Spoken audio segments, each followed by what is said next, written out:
hello लोगोफोर बरायबाय बड' जब info YouTube चेनेलाव राङारि अनसुंथाइ मोनग्राफोरनि थाखाय लेटेस्ट आपडेट सफैलायबाय बेनो जाबाय राङारि अनसुंथाइ नोंथांमोना जेरै मोनो पेन्सन बा नोंथांमोननि पीएम किसान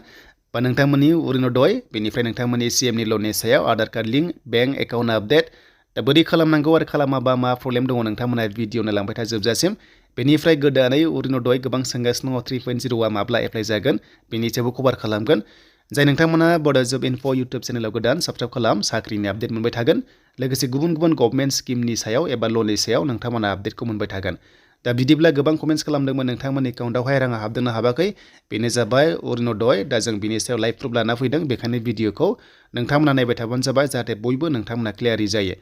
दा बिदिब्ला जों फैबाय डाइरेक्ट अफिसियेल साइटआव बेनिफ्राय मोनसे बाथ्रा बे आसाम स्टेटनि पर्टेल नाथाय सिगाङो जोंहा अरुणोदयआव मोनसे एक्सट्रा लिंक दङमोन नाथाय बेखौ बोखारबाय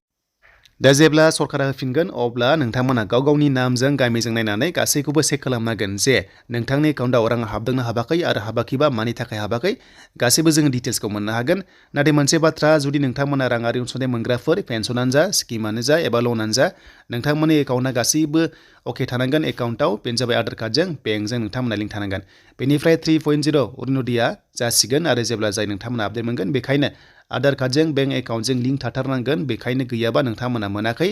जायफ्रा गैयाखै नाम हरबाबो नोंथांमोना मोननाय नङा मानोना दानि जुगावहाय आधार कार्डजोंहाय बेंक एकाउन्टजों लिंक गैयाबा रांखौहाय डाइरेक्ट सोनो हाया बेखायसो नोंथांमोना मोनाखै जानांगौ दा बेखायनो नोंथांमोना खालामथार जेरै 2.0 1.0 जेरै मोनदों थिग बेबादिनो 250 रांखौ दा नोंथांमोननि एकाउन्टआवहाय जायखिजाया दाननि जि अक्ट'आव सोनाय जायो बेखायनो जानुवारि 10 जानाय लोगो लोगो मैया राङा एकाउन्टआव हाबबाय नोंथांमोना चेक खालामदो स' बेनिफ्राय पेन्सनखौबो नोंथांमोना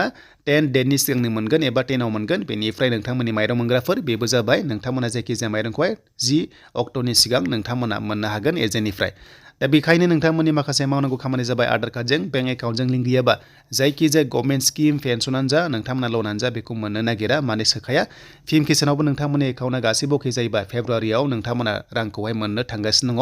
मानोना फेब्रुवारियाव सेकेन्ड उइकआव रां सोनायनि बाथ्रा होनदों मिडियाफोरावहाय स' बेखायनो नोंथांमोना जायनि एकाउन्टआ अके गैया नोंथांमोना खालामना लाथारनांगोन होमबासो मोननो गोनां किस्तिखौहाय नोंथांमोना मोनगोन नङाबा नोंथांमोना मोननाय नङा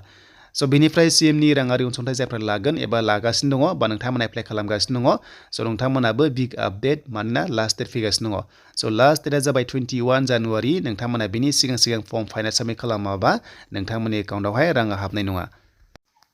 दा बेखायनो जायफ्रा सीएमनि लनखौ लागोन लास्ट डेटखौ मिन्थिखाबाय 21 जानुवारि बे मासनि आरो बे जोबनाय लोगो लोगोनो फाइनान्सियेल इयाराव एबा बिनि सिगां मार्चनि सिगां नोंथांमोना माखासे अफिसियेल नटिस मोनगोन आरो बेनि गेजेराव नोंथांमोना सेलेक्ट जायोबा नोंथांमोना मोनगोन बेनिफ्राय प्रजेक्ट रिपर्ट नांगौबा नैबाव दङ स' नोंथांमोना बे आं जेराव सिन होदों बेनिफ्राय डासबर्डनिफ्राय डाउनलड खालामदो नोंथाङा जा साइनल' होनांगौ मा सेक्टराव लन लागोन हमना ला फिगारि गटारि बा पल्ट्रि जायखिजाया बबेयाव लागोन इन्डास्ट्रियानो जा जियानो जा नोंथांमोना बेनिफ्राय डाउनलड खालामनानै फर्म साबमिट खालामदो बेनिफ्राय आसाम स्टेटआव गासै 2 लाखनो होगोन दा 2,29,000 एप्लाइ खालामदों एबा रेजिस्टार खालामदों नाथाय फाइनाल फर्म साबमिट खालामाखै फाइनाल फर्म साबमिट खालामबासो नोंथांमोना सेलेक्ट जागोन आरो सेलेक्ट जायोबा नोंथांमोना 1 लाख बेनिफ्राय नेक्स्ट बोसोराव 1 लाख नाथाय 1 लाखखौ फ्रि मोनगोन बेनिफ्राय 1 लाखखौ नोंथांमोना 5 बोसोर उनाव 5 इयार्सनि उनावहाय नोंथांमोना बेखौहाय सुख'नांगोन गभर्नमेन्टनो हरनांगोन किस्ति वाइसआवहाय दानफायाव 2,000 एबा 2,500 बेबायदि गोग्लैगोन बेनिफ्राय नोंथांमोना बेखौहाय सुख'नांगोन दा बेनोमोन जायखिजाया आसामाव 2,29,145 रेजिस्टार खालामदों नाथाय गासैबो फाइनाल फर्म साबमिट खालामा आरो जायफ्रा फाइनाल फर्म साबमिट खालामगोन नोंथांमोना मोननाया चान्सआ दंखायो स' बेनोमोन दिनैनि नोंथांमोननि राङारि अनसुंथाइनि बिग आपडेट